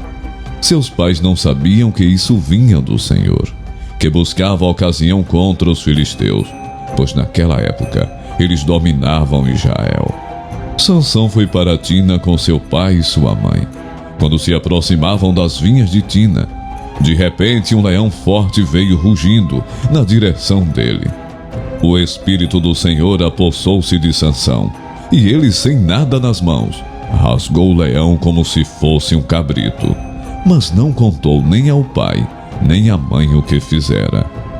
Então foi conversar com a mulher de quem gostava. Algum tempo depois, quando voltou para casar-se com ela, Sansão saiu do caminho para olhar o cadáver do leão, e nele havia um enxame de abelhas e mel. Tirou o mel com as mãos e o foi comendo pelo caminho. Quando voltou aos seus pais, repartiu com eles o mel, e eles também comeram, mas não lhes contou que tinha tirado o mel do cadáver do leão. Seu pai desceu à casa da mulher, e Sansão deu ali uma festa, como era costume dos noivos. Quando ele chegou, trouxeram-lhe 30 rapazes para o acompanharem na festa. Vou propor-lhes um enigma, disse-lhe Sansão, se vocês puderem dar-me a resposta certa, durante os 7 dias da festa, então eu lhes darei 30 vestes de linho e 30 mudas de roupas. Se não conseguirem dar-me a resposta, vocês me darão 30 vestes de linho e 30 mudas de roupas. Proponha-nos o seu enigma, disseram. Vamos ouvi-lo. Disse ele então: do que come saiu comida, do que é forte saiu doçura. Durante 3 dias eles não conseguiram dar a resposta. No 4º dia disseram à mulher de Sansão: convença o seu marido a explicar o enigma. Caso contrário, poremos fogo em você e na família de seu pai, e vocês morrerão. Você nos convidou para nos roubar? Então a mulher de Sansão implorou-lhe aos prantos: você me odeia, você não me ama, você deu ao meu povo um enigma, mas não me contou a resposta. Nem a meu pai e a minha mãe expliquei o enigma. Respondeu ele: por que deveria explicá-lo a você? Ela chorou durante o restante da semana da festa. Por fim, no 7º dia, ele lhe contou, pois ela continuava a perturbá-lo. Ela, por sua vez, revelou o enigma ao seu povo. Antes do pôr do sol do 7º dia, os homens da cidade vieram lhe dizer: o que é mais doce que o mel? O que é mais forte que o leão? Sansão lhes disse: se vocês não tivessem arado com a minha novilha, não teriam solucionado o meu enigma. Então o Espírito do Senhor apossou-se de Sansão. Ele desceu a Ascalon, matou 30 homens, pegou as suas roupas e as deu aos que tinha explicado o enigma. Depois, enfurecido, foi para a casa do seu pai. E a mulher de Sansão foi dada ao amigo que tinha sido o acompanhante dele no casamento. Juízes, capítulo 15. Algum tempo depois, na época da colheita do trigo, Sansão foi visitar a sua mulher e levou-lhe um cabrito. Vou ao quarto da minha mulher, disse ele, mas o pai dela não quis deixá-lo entrar. Eu estava tão certo de que você a odiava, disse ele, que a dei ao seu amigo. A sua irmã mais nova não é mais bonita? Fique com esta no lugar da irmã. Sansão lhes disse: desta vez ninguém poderá me culpar, quando acertar as contas com os filisteus. Então saiu, capturou 300 raposas e as amarrou aos pares pela cauda. Depois, prendeu uma tocha em cada par de caudas, acendeu as tochas e soltou as raposas no meio das plantações dos filisteus. Assim ele queimou os feixes, o cereal que iam colher, e também as vinhas e os olivais. Os filisteus perguntaram: quem fez isso? Responderam-lhes: foi Sansão, o genro do Tinita, porque a sua mulher foi dada ao seu amigo. Então os filisteus foram e queimaram a mulher e seu pai. Sansão lhes disse: já que fizeram isso, não sossegarei enquanto não me vingar de vocês. Ele os atacou sem dó nem piedade e fez terrível matança. Depois desceu e ficou numa caverna da rocha de Etã. Os filisteus foram para Judá e lá acamparam, espalhando-se pelas proximidades de Leí. Os homens de Judá perguntaram: por que vocês vieram lutar contra nós? Eles responderam: queremos levar Sansão amarrado, para tratá-lo como ele nos tratou.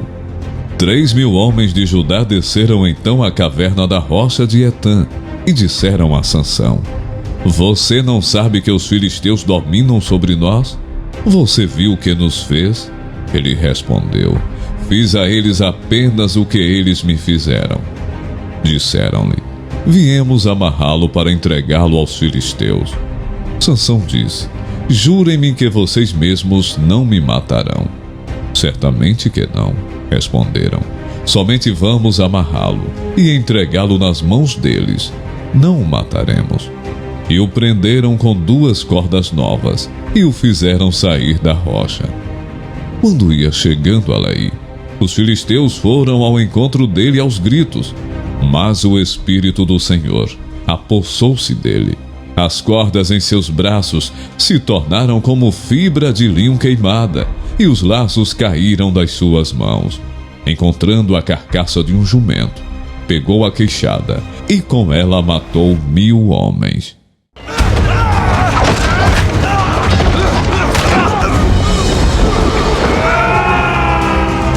Disse ele então: com uma queixada de jumento, matei 1.000 homens. Quando acabou de falar, jogou fora a queixada, e o local foi chamado de Ramate-Leí.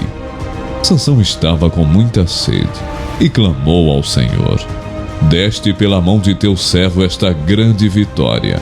Morrerei eu agora de sede, para cair nas mãos dos incircuncisos? Deus então abriu a rocha que há em Leí, e dela saiu água. Sansão bebeu, suas forças voltaram, e ele recobrou o ânimo. Por esse motivo essa fonte foi chamada Enhacoré, e ainda lá está, em Leí. Sansão liderou Israel durante 20 anos, no tempo do domínio dos filisteus. Juízes, capítulo 16. Certa vez Sansão foi a Gaza, viu ali uma prostituta e passou a noite com ela. Disseram ao povo de Gaza: Sansão está aqui. Então cercaram o local e ficaram à espera dele a noite toda, junto à porta da cidade. Não se moveram a noite inteira, dizendo: ao amanhecer o mataremos. Sansão, porém, ficou deitado só até a meia-noite. Levantou-se, agarrou firme a porta da cidade, juntamente com os 2 batentes, e os arrancou, com tranca e tudo. Pôs tudo nos ombros, e levou ao topo da colina que fica defronte de Hebrom. Depois dessas coisas, ele se apaixonou por uma mulher do vale de Soreque, chamada Dalila. Os líderes dos filisteus foram dizer a ela: veja se você consegue induzi-lo a mostrar-lhe o segredo da sua grande força e como poderemos dominá-lo, para que o amarremos e subjuguemos. Cada um de nós dará a você 13 quilos de prata. Disse, pois, Dalila a Sansão: conte-me, por favor, de onde vem a sua grande força e como você pode ser amarrado e subjugado. Respondeu-lhe Sansão: se alguém me amarrar com 7 tiras de couro ainda úmidas, ficarei tão fraco quanto qualquer outro homem.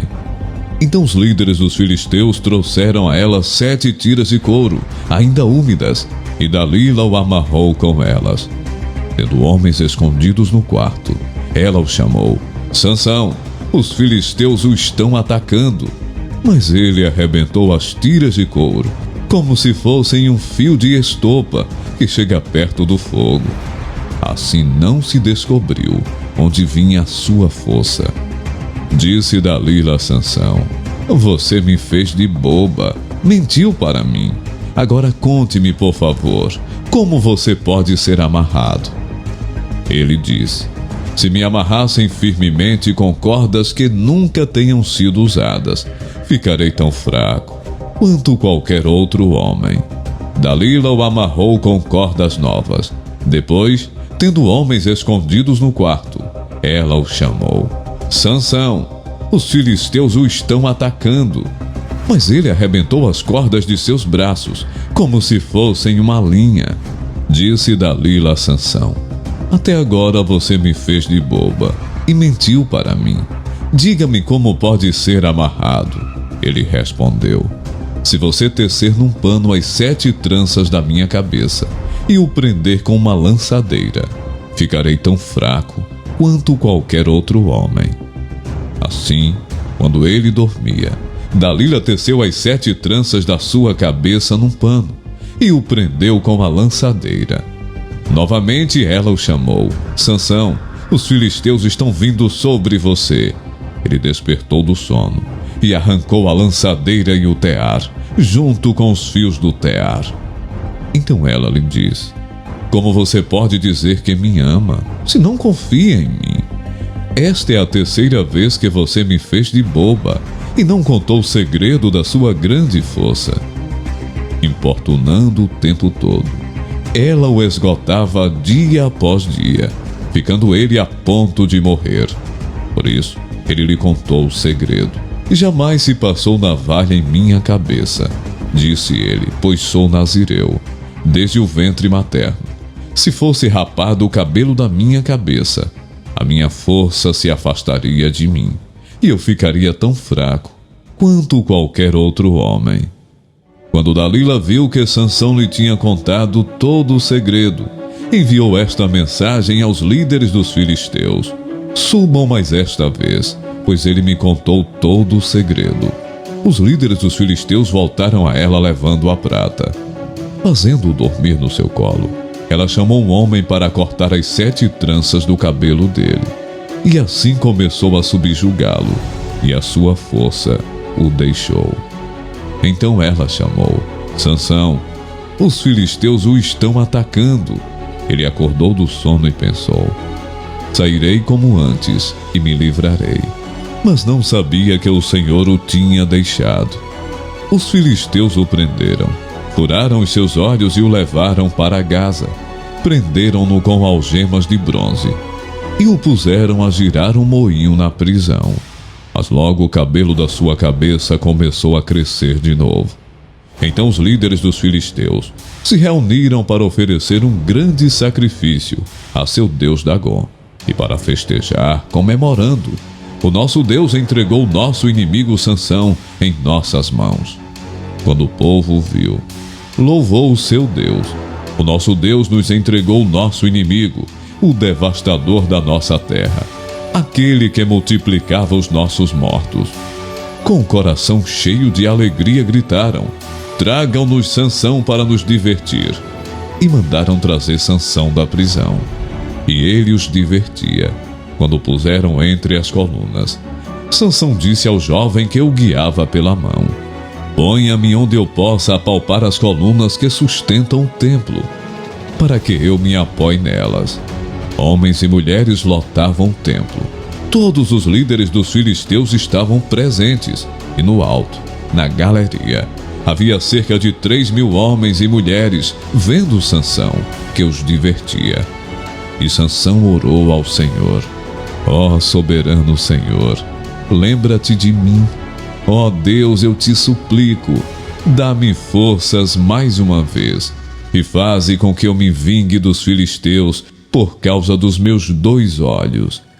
Então Sansão forçou as 2 colunas centrais, sobre os quais o templo se firmava, apoiando-se nelas, tendo a mão direita numa coluna e a esquerda na outra. Disse: Que eu morra com os filisteus. Então ele as empurrou com toda a força, e o templo desabou sobre os líderes e sobre todo o povo que ali estava.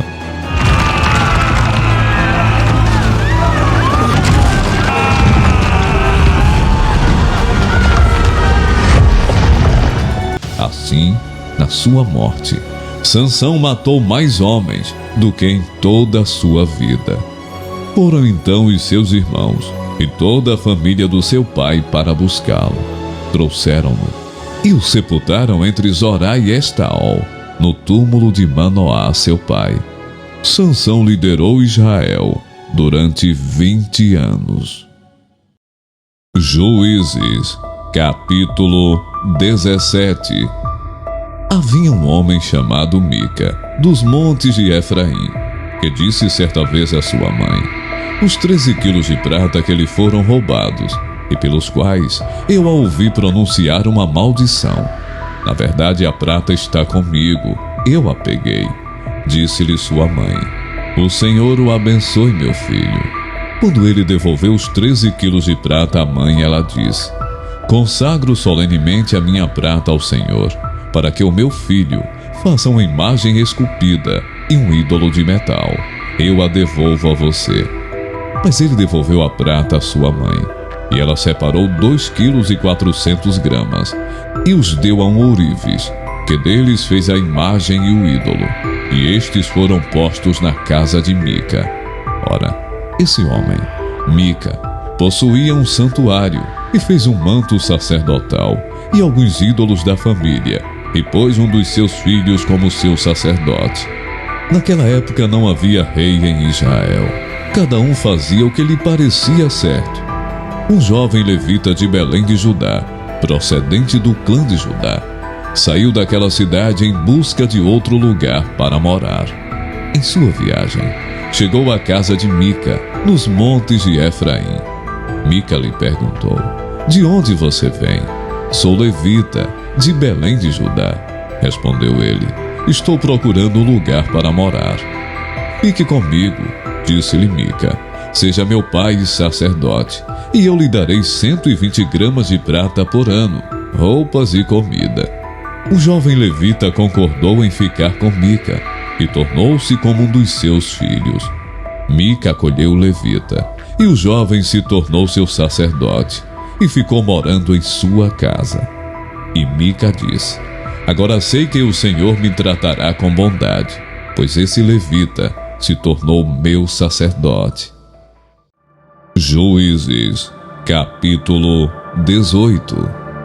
Naquela época não havia rei em Israel, e a tribo de Dan estava procurando um local onde estabelecesse, pois ainda não tinha recebido herança entre as tribos de Israel.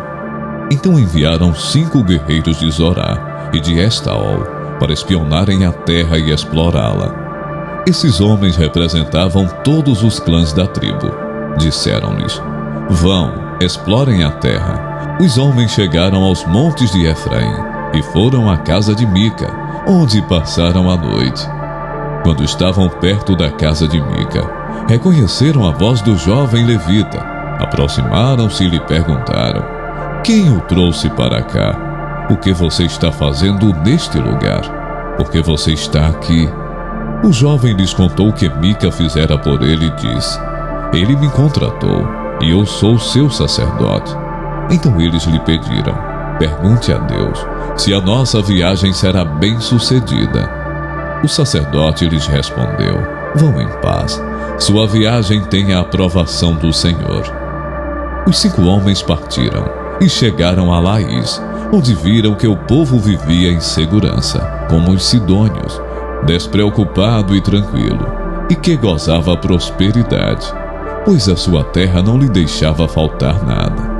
Viram também que o povo vivia longe dos sidônios e não tinha relações com nenhum outro povo. Quando voltaram a Zorá e a Estaol, seus irmãos lhes perguntaram o que descobriram. Eles responderam: vamos atacá-los. Vimos que a terra é muito boa. Vocês vão ficar aí sem fazer nada? Não hesitem em ir apossar-se dela. Chegando lá, vocês encontrarão um povo despreocupado e uma terra espaçosa que Deus pôs nas mãos de vocês, terra onde não falta coisa alguma. Então 600 homens da tribo de Dan partiram de Zorá e de Estaol, armados para a guerra. Na viagem armaram acampamento perto de Quiriate-Jearim, em Judá. É por isso que até hoje o local, a oeste de Quiriate-Jearim, é chamado Maanedã. Dali foram para os montes de Efraim e chegaram à casa de Mica. Os 5 homens que haviam espionado a terra de Laís disseram a seus irmãos: Vocês sabiam que numa dessas casas há um manto sacerdotal, ídolos da família, uma imagem esculpida e um ídolo de metal. Agora vocês sabem o que devem fazer. Então eles se aproximaram e foram à casa do jovem levita, à casa de Mica, e o saudaram. Os 600 homens de Dan, armados para a guerra, ficaram junto à porta. Os 5 homens que haviam espionado a terra entraram e apanharam a imagem, o manto sacerdotal, os ídolos da família e o ídolo de metal, enquanto o sacerdote e os 600 homens armados permaneciam à porta. Quando os homens entraram na casa de Mica e apanharam a imagem, o manto sacerdotal, os ídolos da família e o ídolo de metal, o sacerdote lhes perguntou: "O que é que vocês estão fazendo?" Eles lhe responderam: "Silêncio, não diga nada. Venha conosco e seja nosso pai sacerdote. Não será melhor para você servir como sacerdote uma tribo e um clã de Israel do que apenas a família de um só homem?" Então o sacerdote se alegrou, apanhou o manto sacerdotal, os ídolos da família e a imagem esculpida e se juntou à tropa, pondo os seus filhos, os seus animais e os seus bens na frente deles, partiram de volta. Quando já estavam a certa distância da casa, os homens que moravam perto de Mica foram convocados e alcançaram os homens de Dan. Como vinham gritando atrás deles, estes se voltaram e perguntaram a Mica: "Qual é o seu problema? Por que convocou os seus homens para lutar?" Ele respondeu: "Vocês estão levando embora os deuses que fiz e o meu sacerdote. O que me sobrou? Como é que ainda podem perguntar: qual é o seu problema?" Os homens de Dan responderam: "Não discuta conosco, senão alguns homens de temperamento violento o atacarão, e você e a sua família perderão a vida." E assim os homens de Dan seguiram seu caminho. Vendo que eles eram fortes demais para ele, Mica virou-se e voltou para casa. Os homens de Dan levaram o que Mica fizera e o seu sacerdote, e foram para Laís, lugar de um povo pacífico e despreocupado. Eles mataram todos ao fio da espada e queimaram a cidade. Não houve quem os livrasse, pois viviam longe de Sidom e não tinham relações com nenhum outro povo. A cidade ficava no vale, que se estende até Bet-Reob. Os homens de Dan reconstruíram a cidade e se estabeleceram nela. Deram à cidade anteriormente chamada Laís o nome de Dan, em homenagem a seu antepassado Dan, filho de Israel. Eles levantaram para si o ídolo, e Jonatas, filho de Gerson, neto de Moisés, e os seus filhos foram sacerdotes da tribo de Dan, até que o povo foi para o exílio. Ficaram com o ídolo feito por Mica durante todo o tempo em que o santuário de Deus esteve em Siló. Juízes, capítulo 19.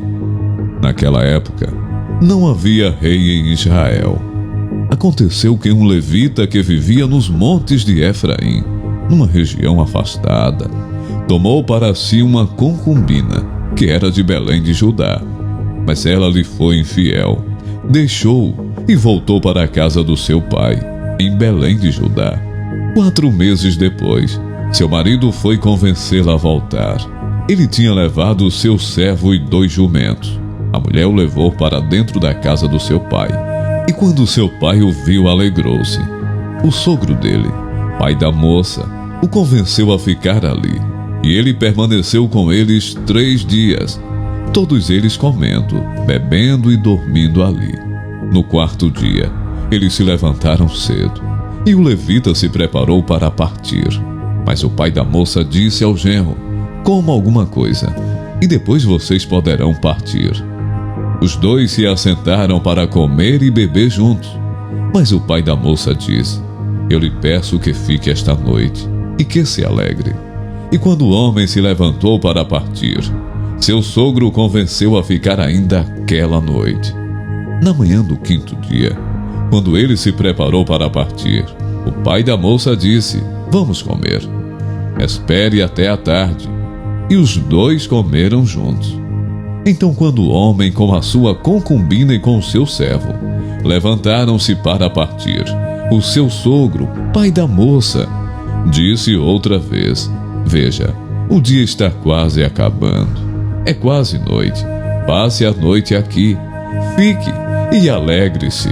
Amanhã de madrugada vocês poderão levantar-se e ir para casa. Não desejando ficar outra noite, o homem partiu rumo a Jebus, isto é, Jerusalém, com 2 jumentos selados e com a sua concubina. Quando estavam perto de Jebus e já se findava o dia, o servo disse a seu senhor: Venha, vamos parar nesta cidade dos Jebuseus e passar a noite aqui.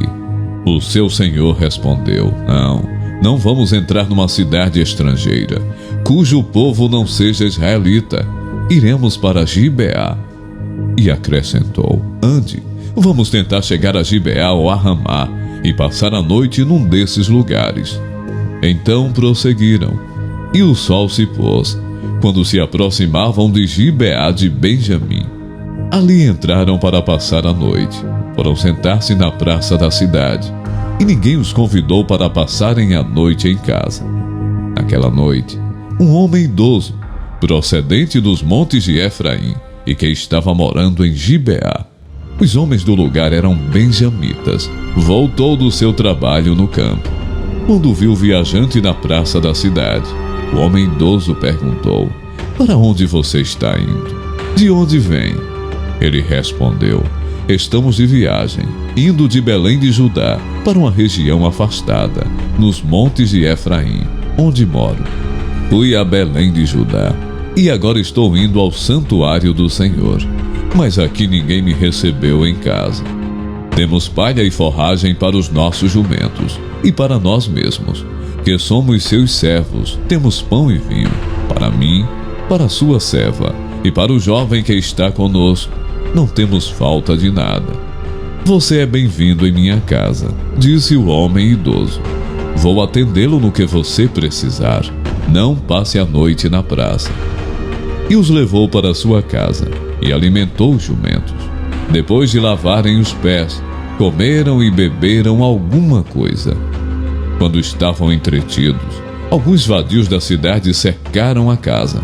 Esmurrando a porta, gritaram para o homem idoso, dono da casa: Traga para fora o homem que entrou na sua casa, para que tenhamos relações com ele. O dono da casa saiu e lhes disse: Não sejam tão perversos, meus amigos, já que esse homem é meu hóspede. Não cometam essa loucura. Vejam, aqui está minha filha virgem e a concubina do meu hóspede. Eu as entregarei para vocês, e vocês poderão usá-las e fazer com elas o que quiserem. Mas nada façam com esse homem, não cometam tal loucura. Mas os homens não quiseram ouvi-lo. Então o levita mandou a sua concubina para fora. E eles a violentaram e abusaram dela a noite toda. Ao alvorecer a deixaram. Ao romper do dia, a mulher voltou para a casa onde o seu senhor estava hospedado. Caiu junto à porta e ali ficou até o dia clarear. Quando o seu senhor se levantou de manhã, abriu a porta da casa e saiu para prosseguir viagem. Lá estava a sua concubina, caída à entrada da casa, com as mãos na soleira da porta. Ele lhe disse: Levante-se, vamos. Não houve resposta. Então o homem a pôs em seu jumento e foi para casa. Quando chegou em casa, apanhou uma faca e cortou o corpo da sua concubina em 12 partes e as enviou a todas as regiões de Israel. Todos os que viram isso disseram: Nunca se viu, nem se fez uma coisa dessas desde o dia em que os israelitas saíram do Egito. Pensem, reflitam, digam o que se deve fazer. Juízes, capítulo 20. Então todos os israelitas, de Dan a Beceba e de Gileade, saíram como um só homem e se reuniram em assembleia perante o Senhor em Mispá. Os líderes de todo o povo das tribos de Israel tomaram seus lugares na assembleia do povo de Deus, 400.000 soldados armados de espada. Os benjamitas souberam que os israelitas haviam subido a Mispá. Os israelitas perguntaram: como aconteceu essa perversidade? Então o levita, marido da mulher assassinada, disse: eu e a minha concubina chegamos a Gibeá de Benjamim para passar a noite. Durante a noite, os homens de Gibeá vieram para atacar-me e cercaram a casa, com a intenção de matar-me. Então violentaram minha concubina e ela morreu.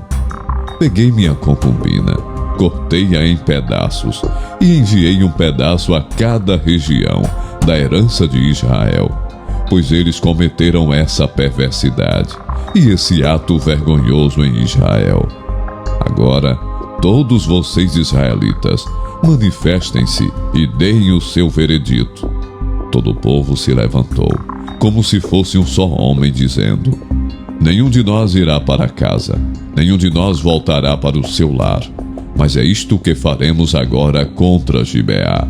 Separaremos por sorteio de todas as tribos de Israel, de cada 100 homens, 10 homens, de cada 1.000 homens, 100, de cada 10.000 homens, 1.000, para conseguirem provisões, para o exército poder chegar a Gibeá de Benjamim e dar a eles o que merecem por todo esse ato vergonhoso cometido em Israel.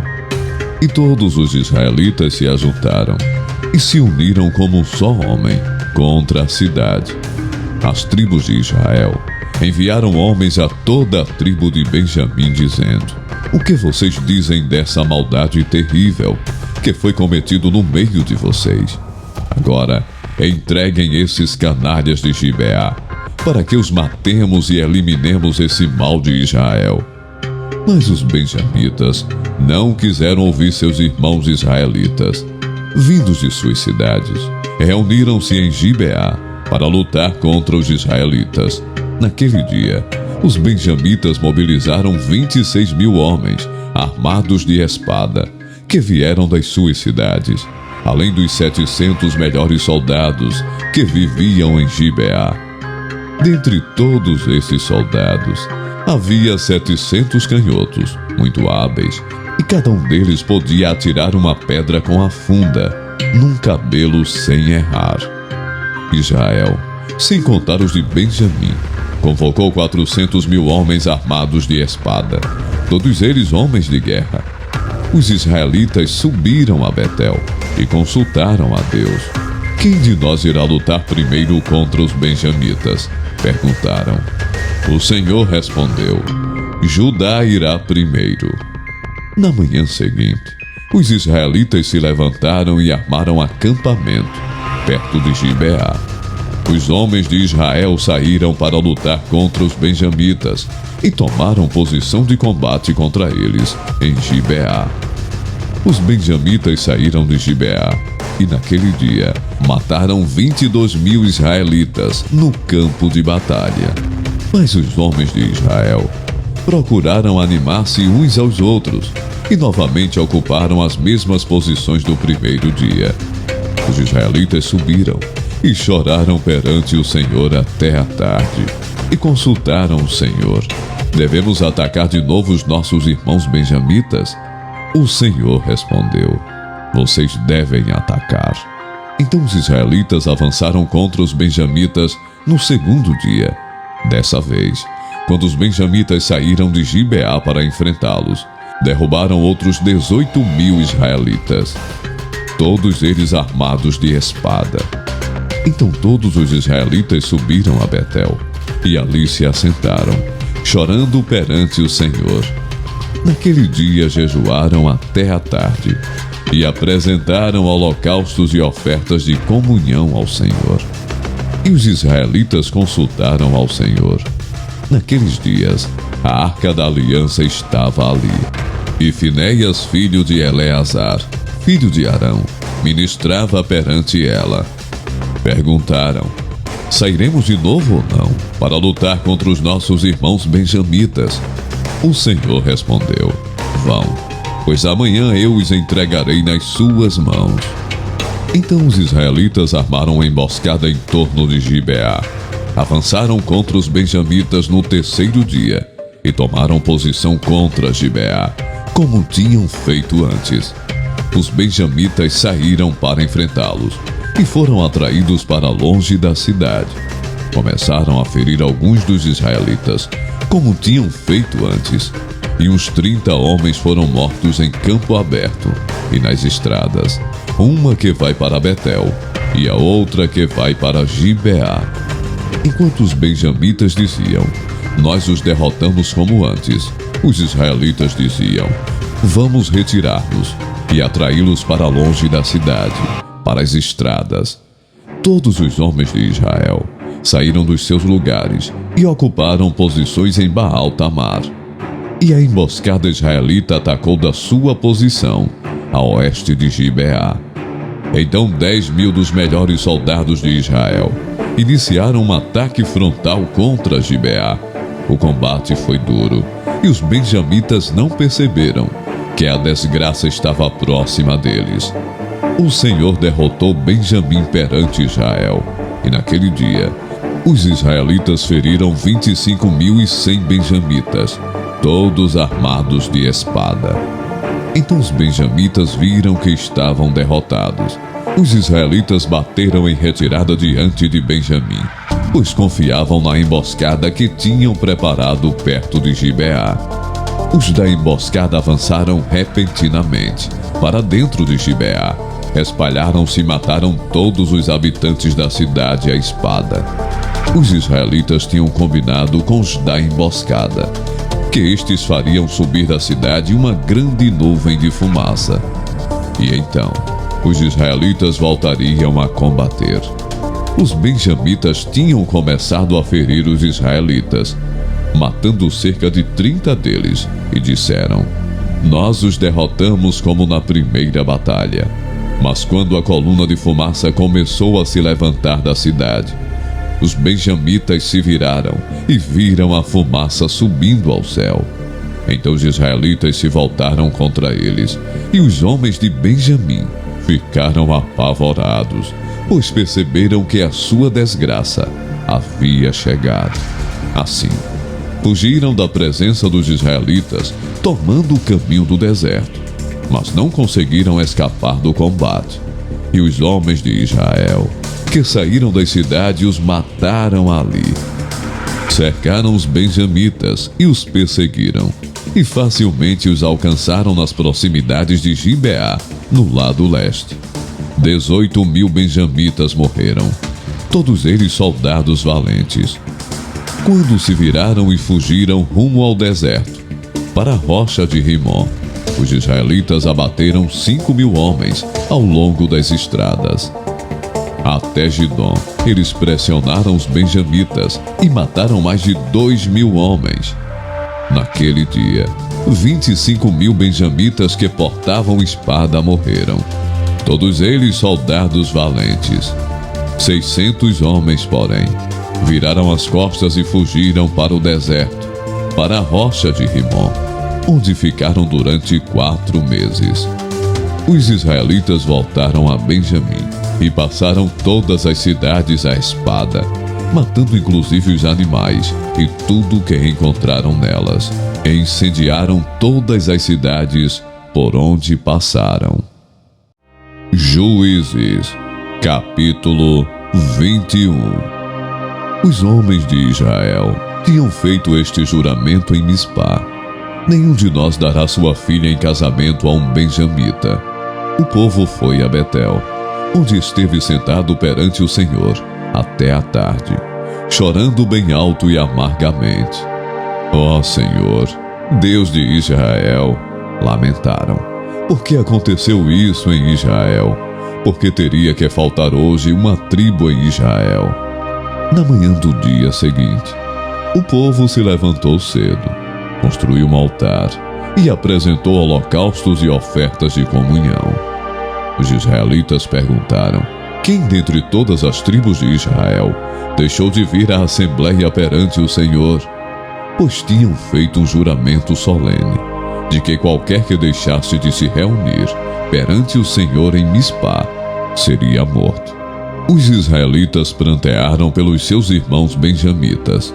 Hoje uma tribo foi eliminada de Israel. Diziam: como poderemos conseguir mulheres para os sobreviventes, visto que juramos pelo Senhor não lhes dar em casamento nenhuma de nossas filhas? Então perguntaram: qual das tribos de Israel deixou de reunir-se perante o Senhor em Mispá? Descobriu-se então que ninguém de Jabes de Gileade tinha vindo ao acampamento para a assembleia. Quando contaram o povo, verificaram que ninguém do povo de Jabes de Gileade estava ali. Então a comunidade enviou 12.000 homens de guerra, com instruções para irem a Jabes de Gileade e matarem à espada todos os que viviam lá, inclusive mulheres e crianças. É isto que vocês deverão fazer, disseram. Matem todos os homens e todas as mulheres que não forem virgens. Entre o povo que vivia em Jabes de Gileade, encontraram 400 moças virgens e as levaram para o acampamento de Siló, em Canaã. Depois a comunidade toda enviou uma oferta de comunhão aos benjamitas que estavam na rocha de Rimom. Os benjamitas voltaram naquela ocasião e receberam as mulheres de Jabes de Gileade, que tinham sido poupadas, mas não havia suficientes mulheres para todos eles. O povo pranteou Benjamim, pois o Senhor tinha aberto uma lacuna nas tribos de Israel. E os líderes da comunidade disseram: mortas mulheres de Benjamim, como conseguiremos mulheres para os homens que restaram? Os benjamitas sobreviventes precisavam ter herdeiros, para que uma tribo de Israel não seja destruída. Não podemos dar-lhes nossas filhas em casamento, pois nós israelitas fizemos este juramento: maldito seja todo aquele que der mulher a um benjamita. Há, porém, a festa anual do Senhor em Siló, ao norte de Betel, a leste da estrada que vai de Betel a Siquém, e ao sul de Lebona. Então mandaram para lá os benjamitas, dizendo: vão, escondam-se nas vinhas e fiquem observando. Quando as moças de Siló forem para as danças, saiam correndo das vinhas, e cada um de vocês apodere-se de uma das moças de Siló e vá para a terra de Benjamim. Quando os pais ou irmãos delas se queixarem a nós, diremos: tenham misericórdia deles, pois não conseguimos mulheres para eles durante a guerra, e vocês são inocentes, visto que não lhes deram suas filhas. Foi o que os benjamitas fizeram. Quando as moças estavam dançando, cada homem tomou uma para fazer dela sua mulher. Depois voltaram para sua herança, reconstruíram as cidades e se estabeleceram nelas. Na mesma ocasião, os israelitas saíram daquele local e voltaram para as suas tribos e para os seus clãs, cada um para a sua própria herança. Naquela época, não havia rei em Israel. Cada um fazia o que lhe parecia certo.